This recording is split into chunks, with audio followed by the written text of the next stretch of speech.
नमस्कार शेतकरी मित्रांनो. पेरूमध्ये फोम लावल्यावर माल साधारणपणे 1.5 महिन्यामध्ये हार्वेस्टिंगला येतो. हार्वेस्टिंगला आलेलं जे फळ आहे ते कसं ओळखायचं?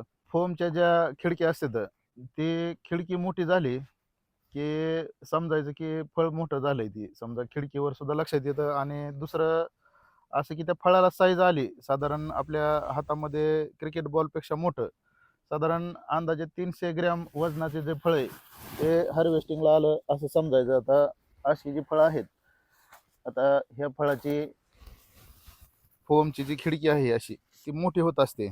आणि साईज सुद्धा बघा, अशा अशा पद्धतीचं जे फळ आहे, त्या फळाला कलर जो आहे तो दुधी कलर आलेला पाहिजे. असा असा दुधी कलर आला की असं समजायचं की हे फळ हार्वेस्टिंगला आलंय. पिवळं होऊ द्यायचं नाही. पिवळं जर झालं, समजा आपली 2-3 दिवसाची जर रनिंग असेल मार्केटिंगची, तर त्या मार्केटला ते फळ जाणार नाही तिथपर्यंत जाऊस तर ते फळ पिकेल.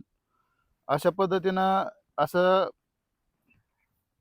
दुधी कलरमध्ये फळ आपल्याला हार्वेस्ट करायचं आहे.